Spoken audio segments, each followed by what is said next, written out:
learn about the off-grid lifestyle and to be inspired to live your dreams, click subscribe so you don't miss anything. Hit the bell notification. Man, it's a beautiful day today. I mean, it's August, mid-August right now.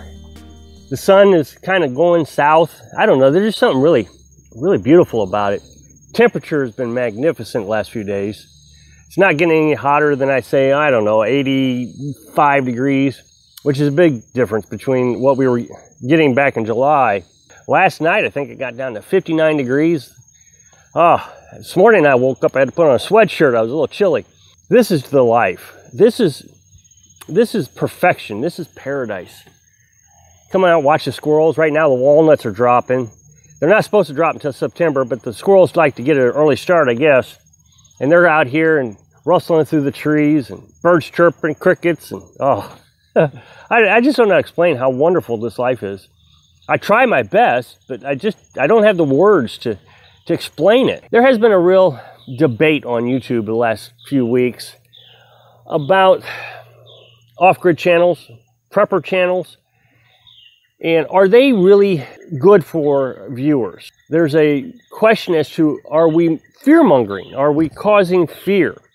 You know, the world's coming to the end, you gotta come live off-grid, otherwise we're all going to perish. And there's a suggestion that our country has been around for centuries, and so if, you know, nothing's really gonna happen. And then the other side of the debate is, well, that's fine, yeah, the country has done really good, we always pull ourselves out of bad times, but, you know, we have hurricanes and things that we really need to prepare for. I mean, I agree that prepper channels, a lot of prepper channels, I don't know about all of them, tend to push a narrative that the world's come to an end and that we all need to prepare. As a matter of fact, I used to watch a YouTube channel, well, I still do occasionally, and he was an off-grid channel. I like him, and I hope he does very well with his YouTube channel. He seems to have found a niche that fits him because he's kind of changed directions with his channel. It's still considered an off-grid channel, but he's really showing the downside of city life. You know, the riots are happening and the world's falling apart, economic collapse. As a result, his channel has really exploded. My thinking is, he was an off-grid channel. He showed his animals and, you know, all this off-grid stuff. But the viewership kind of pushed him in a direction. He made a video about, you know, some catastrophe and, you know, got millions of views or thousands of views, 100,000s of views. And so that says, oh, well, the viewers are interested in this kind of thing, so we're going to talk about this kind of thing, and, you know, we got to be prepared. I don't know if it's really the YouTube channels that are trying to scare people, or if it's the viewers that are already scared trying to find out how to save themselves. Just watched a video, I don't know, a few days ago. YouTuber said, don't panic. You know, panic is the problem of all scenarios. Don't panic, don't be afraid, don't panic, don't be afraid. That was the first half of this YouTuber's video. But then the second part of the video, it went into, we have to be worried about the economy. We have to be worried about the riots in the cities. We have to be, and so I'm like, okay, are we panicking or not panicking? I don't know. Well, then, of course, the people that want to shut down the YouTube channel saying you're just causing fear. I guess it's just a mentality of two different thinkings. One believes that society will go on no matter what. And there's no reason to sit around afraid all the time, preparing for the worst. And it's never going to happen. You know, the odds of it happening, it's just so rare. I know when I was down in Florida last year, the year prior, several months prior, us going down there was a huge hurricane. And it devastated the area. I mean, my dad lives down in that area. So he was hit, impacted. Cell towers were down and streets were ripped up.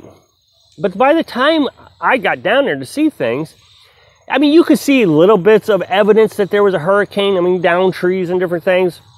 But all in all, society had gotten back to normal. Here's where this kind of falls apart, is should they have been prepared, or did everything come back together because, you know, civilization continues to go on? Well, my suggestion is there was 2 weeks there where there was no communication with the outside world. They had to fend for themselves. In the end, each person was responsible for themselves. They didn't have electric. It's still hot down there, so, you know, you got to have air conditioner. Do you need a generator? Do you need solar panels? Do you need a water purification system? But then I have my perspective. And my perspective is why can't you do it because you like it? I didn't come out here to be a prepper. I came out here because I wanted freedom. And I think that's where the problem really falls in is they're trying to say, okay, we got to either pick sides. We either, enjoy the niceties of the city life, or we got to be worried all the time and scared that the planet is just going to blow up. And I say, no, this is paradise to me. In order for me to have paradise, I got to keep things small because I don't have a large budget. I can't go out and buy millions of acres, 10 acres, 20 acres, 30 acres. I can't buy that unless I get into debt. And in which case, I'm no longer free. I got to be debt-free to be free. So I want freedom. I want to be happy. And the only way I know how to do that is be debt-free. So I bought a small place. Still beautiful. Still has everything we need. Keeps me away from most people. As far as being off-grid, my solar panels, well, that's just a nicety to me for several reasons. One, I don't have to deal with the utility companies. I don't have to worry, okay, if a hurricane, which there's no hurricane, but let's say a tornado comes through the area and knocks down the electric. I don't have to worry about it. I still got electric. My meat isn't going to spoil. I remember a long time ago, early 2000s, a storm came through my grandma's area, shut off the electric for, I think, 2 weeks. Now, my grandma had, survived through the Depression. So, those folks back in the Depression area, when they got out of the Depression, they stockpiled food. Both of my grandparents stockpiled food. My grandma on my father's side stockpiled meat.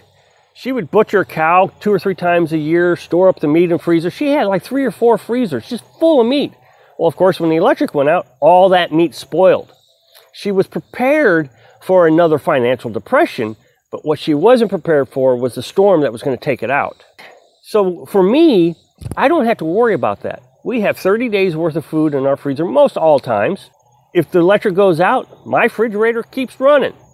I have 2 sources of electricity. I got my solar panels, and then if I need to, as a backup, which I don't need anymore because I got enough solar panels to get us through, I can run my generator. Now, this also comes down into downsizing. I've talked about downsizing.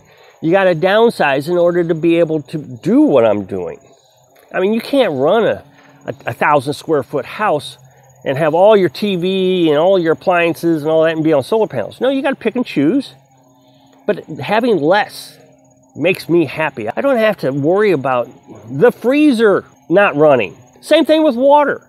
How many times does the water company say, oh, there's a boil order in effect? I've seen boil orders all my life. Boil order in effect. Well, I don't have to worry about boil orders. Yeah, I purify my water with my Berkey water filtration system. I don't have to worry about if the water's dirty or clean. When I drink it, it is spotless. Wood heat. First of all, I really enjoy being out in the woods. And so when I can cut wood, I'm really happy. I really enjoy doing it. It's a lot of work, don't get me wrong, but there's nothing wrong with work. There's nothing wrong with physical activity. Keep you healthy, keep you strong. I don't go to the doctor. I haven't been to the doctor in years. And the stronger I get out here, I feel like the less likely I have to go to the doctor for health issues. Oh, of course, I might get bit by a snake or, break a leg or something. But I've even broke my toe. I didn't go to the doctor for that. I dislocated my ankle. I put it back myself. Oh, it's painful, but I didn't have to go to the doctor for it. So, self-reliance, taking care of yourself, being healthy and cutting firewood, good healthy exercise. That being said, I don't have to worry about the utility company having a problem right when we're in sub-zero temperatures. I remember, probably 2006, 2007, maybe 8, huge snowstorm came through our area. I bet we had 2 feet of snow. I don't know if we actually got 2 feet of snow, but we had 2 to 4 feet snow drifts. Couldn't get out of the house for days. Snow plows were getting stuck. It took me, I think, 3 days to shovel my, it was probably a 50-foot driveway. It was not a huge driveway. It was just so much snow. And every time you'd shovel some snow, more snow would blow back in. Well, right after the storm quit, we lost electricity. So I had this little bitty generator, 1,000-watt generator is what I think it was. And we had electric furnace. Well, of course, the electric furnace didn't work because we didn't have electric. So I'm running this little electric heater in the little living room. We put up blankets in the living room to shrink the size of the area that we had to heat. and we're all gathered around this little bitty space heater. Of course, the generator was only 1,000 watts, so we weren't able to turn the space heater all the way up. So we had to put it on medium, which I think was 700 watts. It was miserable. Here I had to rely on somebody else to keep me with heat, and I didn't have any backup systems. Well, here I don't ever have to worry about heat. Heat's going to be no problem for me. I can cut firewood, have plenty of firewood.